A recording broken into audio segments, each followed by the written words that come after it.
Hello दोस्तों, कैसे आप सभी। मैं स्वागत करता हूं आपके मेरे चैनल पर जिसका नाम है लीगल पेडागोजी। दोस्तों, इस वीडियो में हम डिस्कस करने वाले हैं difference between tort and crime. और मैं वीडियो में आगे बढ़ूं उससे पहले आपको बताना चाहूंगा कि आईपीसी पे बेस्ड और डिफॉर्मेशन पे बेस्ड पीडीएफ मैंने टेलीग्राम चैनल पर अपलोड कर दी है, तो आप उसको सॉल्व करिए, फिर हम उसको डिस्कस करेंगे। या तो हम जूम के सेशन के थ्रू, क्लास के थ्रू से डिस्कस करेंगे, या फिर यूट्यूब पे वीडियो डाल के मैं उस पीडीएफ को डिस्कस करूंगा, जिससे कि हमारी कॉन्सेप्चुअल क्लैरिटी डेवलप हो पाए। और दोस्तों, मैं वीडियो में आगे बढ़ूं उससे पहले एक और बात बोलना चाहूंगा कि I am really grateful to each and every one of you who has supported me, who has motivated me from time to time. तो और उसके साथ ही साथ जब आप लोग मुझे ये बात बताते हैं या फिर मेरे पास किसी एस्पिरेंट का फ़ोन या मैसेज आता है जो मेरी वीडियोस के थ्रू अपने नोट्स डेवलप कर पा रहा है, कोचिंग में नहीं जा सकता था या फिर आसपास लॉकडाउन लगे होने की वजह से नहीं जा सकता था कोचिंग में, पर मेरी वीडियोस उसको मदद करिए, तो मैं आपको सच में बताता हूँ मेरे काम करने की जो रफ्तार है वो 10 गुना हो जाती है ये बात सुन के। तो थैंक यू सो मच। तो शुरू करते हैं इस वीडियो को और समझते हैं क्या डिफरेंस होता है टॉर्ट और क्राइम के बीच में। तो दोस्तों, पहली बात आती है टॉर्ट और क्राइम को लेके, वो ये है कि tort is a private wrong and crime is a public wrong. क्या मतलब है इसका? दोस्तों, इसका मतलब ये है कि बाई चांस देखिए, अब जैसे टॉर्ट आपके खिलाफ किसी ने कोई कमिट किया है, मानिए टॉर्ट ऑफ डिफॉर्मेशन आपके खिलाफ कमिट किया है उसने, तो किसको इफेक्ट हुआ उससे? क्या पूरी पब्लिक को इफेक्ट हुआ उससे, या खाली आपको हुआ? आपकी रेपुटेशन खाली लोअर डाउन हुई in the mindset of the society, आपकी रेपुटेशन को हानि पहुंची, तो it is a private wrong. It is committed against a particular individual. जो रॉन्ग कमिट हुआ है वो एक पर्टिकुलर इंडिविजुअल के अगेंस्ट हुआ है, जैसे कि tort of deformation. Although deformation crime और टॉर्ट्स में दोनों में कवर्ड है, पर मैं अभी डिफॉर्मेशन का टॉर्ट के बेसिस पर आपको एग्जाम्पल दे रहा हूँ। वहीं आप समझिए crime is a public wrong. अब आप देखते होंगे जैसे कोई न्यूज अगर आती है कि भाई 2 गली बाद एक मर्डर हो गया है, तो क्या होता है कि आसपास के जो लोग होते हैं, जो रहते हैं, चाहे 2 गली छोड़ के रहे, उस सोसाइटी में रहे, तो उनके मन में एक डर बैठता है। वो सोचते हैं यार यहाँ पे मर्डर हो गया तो हमारे घर में भी हो सकता है, या 4 घर छोड़ के चोरी हो गई, रॉबरी हो गई तो हमारे साथ भी हो सकती है, चेन स्नैचिंग हो रही है तो हमारे साथ भी हो सकता है। तो एक डर का माहौल बैठता है। तो इसमें public, the society is affected at large, पूरी पब्लिक में एक डर का माहौल बैठता है। तो इसलिए क्राइम को पब्लिक रॉन्ग समझा जाता है और टॉर्ट को एक प्राइवेट रॉन्ग समझा जाता है, क्योंकि टॉर्ट में एक इंडिविजुअल खाली इफेक्ट होता है। वहीं जब क्राइम की बात करते हैं तो पूरी सोसाइटी में एक डर का माहौल जाता है, पूरी सोसाइटी के ऊपर इसका इफेक्ट पड़ता है। एक बात और मैं आपको बताना चाहूंगा कि टॉर्ट में वही बंदा एक्शन लेता है जिसके अगेंस्ट टॉर्ट कमिट हुआ हो, या फिर वो पर्सन हो या ग्रुप ऑफ पर्सन हो। वहीं जब क्राइम की बात करते हैं तो स्टेट, क्योंकि ड्यूटी स्टेट के ऊपर है कि भाई वो ये देखे बात कि हमारे सोसाइटी में क्राइम कमिट ना हो, तो इस केस में जो प्रोसिक्यूट करती है, जो प्रोसिक्यूशन साइड होती है, वो स्टेट होती है। स्टेट उस अपराधी के खिलाफ मुकदमा चलाती है। ये बात एक और याद रखिएगा। अगली बात करते हैं हम कि डैमेजेस यानी कि कंपेंसेशन जो दिया जाता है। देखिए, जो डैमेजेस टॉर्ट्स में दिए जाते हैं, जो कंपनसेशन टॉर्ट्स में दिया जाता है, अनलिक्विडेटेड डैमेजेस होते हैं। अनलिक्विडेटेड का मतलब क्या है कि प्री डिटरमाइंड नहीं होते, पहले से ये कहीं लिखा हुआ नहीं है कि भाई अगर वो ये टॉर्ट करेगा तो उसको इतना कंपनसेशन मिलेगा दूसरे बंदे को। ऐसा कहीं लिखा नहीं है, पहले से प्री डिटरमाइंड नहीं है ये बात। ये facts to facts, case to case court ये देखता है कि कितना डैमेज हुआ, उस डैमेज के बेसिस पे वो डैमेजेस देता है। डैमेज का मतलब होता है जो इंजरी हुई है, डैमेजेस का मतलब होता है जो कंपनसेशन आपको दिया गया है। वहीं जब हम क्रिमिनल लॉ की बात करते हैं, जब क्रिमिनल लॉ की हम बात करते हैं, तो इसमें डैमेजेस का कंसेप्ट नहीं है, इसमें पनिशमेंट और फाइन उसके ऊपर इम्पोज किया जाता है। पनिशमेंट जैसे कि जेल भेजा जाता है, उसको बोला जाता है कि आप 10,000 रुपए का जुर्माना भरिए। इसमें कोई कंपनसेशन की बात इन्वॉल्व नहीं होती है, इसमें पनिशमेंट दी जाती है। पनिशमेंट इसलिए दी जाती है जिससे कि अगर आज उसने मर्डर किया है तो अब सोसाइटी में ये वो जा पाए संदेश, एक सिग्नल जा पाए और एक लेसन जा पाए कि भाई आप अगर मर्डर करते हो ना तो आपको इतनी सजा हो सकती है। एक डर का माहौल अपराधियों के मन में जाए, जिससे कि वो बंदा भी जिसने वो क्राइम किया है वो आगे से ना करे। दूसरी बात, जो दूसरे अपराधी हैं वो भी उससे देख के सीखें और अपने क्राइम करने से अपने आप को दूर रखें। तो क्रिमिनल लॉ में पनिशमेंट दी जाती है। कभी आपने सुना है कि कोई टॉर्ट कमिट हुआ हो और उसमें बंदे को जेल भेज दिया हो? तो पनिशमेंट का जो कॉन्सेप्ट है वो क्राइम में है, टॉर्ट्स में नहीं है। टॉर्ट्स में डैमेजेस दिए जाते हैं in the form of unliquidated damages, जो कि प्री डिटरमाइंड, प्री एसेस नहीं होते। वहीं जब हम कॉन्ट्रैक्ट की बात करते हैं तो उसमें लिक्विडेटेड डैमेजेस दिए जाते हैं, क्योंकि वो पहले से ही उनकी टर्म्स एंड एग्रीमेंट में लिखा होता है कि भाई अगर ये नहीं, कॉन्ट्रैक्ट फुलफिल नहीं होगा तो इतना डैमेज, इतना डैमेजेस, इतनी कंपनसेशन दूसरी पार्टी को देनी पड़ेगी। वहीं क्रिमिनल लॉ में पनिशमेंट का कॉन्सेप्ट है जो कि टॉर्ट्स में नहीं है। अगली बात आती है वेविंग ऑफ राइट। देखिए अगर आपके खिलाफ टॉर्ट कमिट किया गया है ना, तो आपके पास ये राइट है कि आप चाहे तो मेरे को सू कर सकते हैं, आप मेरे खिलाफ सूट फाइल कर सकते हैं, और चाहे कि भाई छोड़ यार कोई नहीं, हो गई तो हो गई, मिट्टी पाते हैं।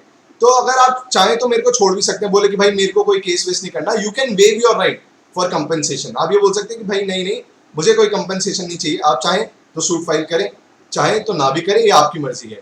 वहीं जब क्राइम की बात आती है तो ऐसा नहीं होता कि भाई जिस बंदे के खिलाफ क्राइम कमिट हुआ है, जैसे मर्डर हुआ है, तो अब उसके जो फैमिली रिलेटिव्स हैं उनके ऊपर उनके पास ये चॉइस नहीं होती कि वो चाहे तो केस फाइल करें, चाहे तो ना करें, क्योंकि ये इसलिए नहीं होता क्योंकि भाई इसमें सोसाइटी इंपैक्ट हो रही है, it is a public wrong.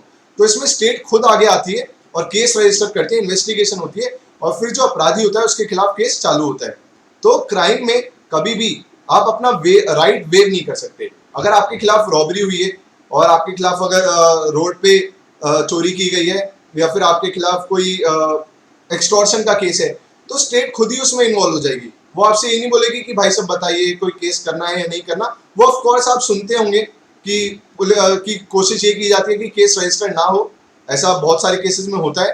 पर अगर आप लॉ को देखें तो लॉ यही बोलता है कि भाई पर्सन जिसके खिलाफ क्राइम हुआ है उसके पास ये राइट नहीं होता कि वो चाहे तो अपना राइट वेव कर ले। ऐसा कोई भी प्रोविजन क्राइम में आईपीसी में नहीं है। वहीं हम बात करते हैं मेंस रिया की। मेंस रिया क्या होती है? इंटेंशन। तो दो बातें होती हैं, एक होती है इंटेंशन, एक होता है motive. Motive is relevant when it comes to tort, but intention is irrelevant. Motive क्या होता है? मोटिव ये होता है, आप देखिए कि आप एक लड़की को पसंद करते थे, ठीक है, उसका बॉयफ्रेंड है ऑलरेडी। अब आप देखते हैं कि यार ये जब तक मैं इसका पत्ता साफ नहीं करूंगा ना, तब तक मुझे तो मौका ही नहीं मिलेगा। तो आप क्या करते हैं? उसका मर्डर करवा देते हैं। तो इसमें मोटिव क्या हुआ? मोटिव ये हुआ कि भाई आप चाहते थे उसका प्रेमी बनना और उसको रास्ते से हटाना। तो ये ड्राइविंग फोर्स थी, इसने आपको पुश किया कि आप वो क्राइम कमिट करें। वही इंटेंशन क्या हुई? आपकी इंटेंशन तो यही थी इन द एंड कि उसको मार दिया जाए, उसका मर्डर करना आपकी इंटेंशन हुई। और मोटिव क्या हुआ कि भाई मैं उसका लवर बन जाऊं, वो बंदा वहां से हट जाए, ये आपका मोटिव था, ये ड्राइविंग फोर्स थी। तो मोटिव जो होता है वो तो रेलिवेंट है इन टॉर्ट्स, पर इंटेंशन इज इररेलेवेंट। वहीं जब क्राइम की बात करते हैं तो इंटेंशन, मेंस रिया जिसको कहते हैं, और एक्टस रिया, दोनों बहुत इंपॉर्टेंट होते हैं। मेंस रिया, अगर आपकी इंटेंशन ही नहीं थी उसको हानि पहुंचाने की, उसके खिलाफ कोई ऑफेंस करने की, तो आपको गिल्टी नहीं माना जाता। मेंस रिया का होना एसेंशियल है when it comes to IPC, whereas when it comes to torts, mens rea, intention is irrelevant.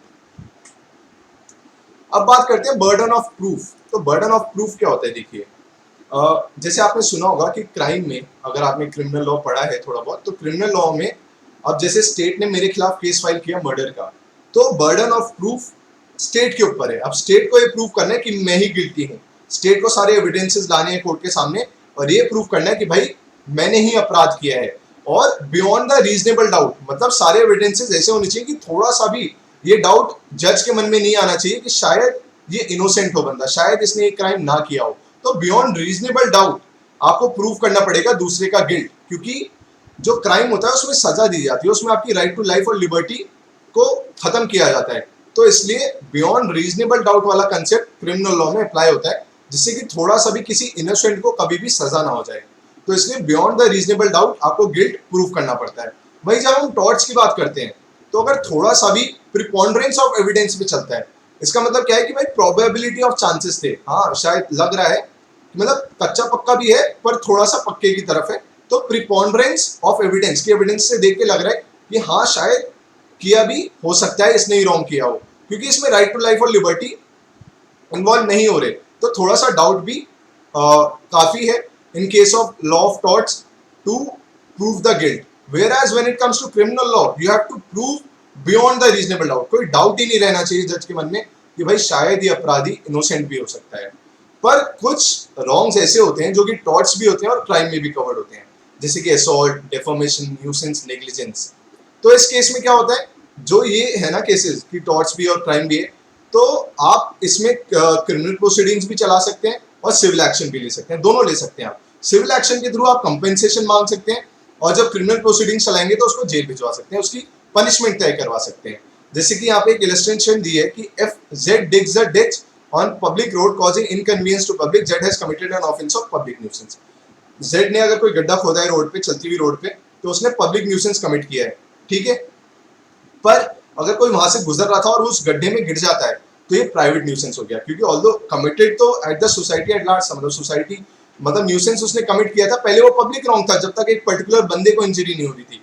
पर जैसे एक पर्टिकुलर बंदे को इंजरी हुई तो वो प्राइवेट न्यूसेंस का टॉर्ट के लिए उसके खिलाफ सूट फाइल कर सकता है, ठीक है।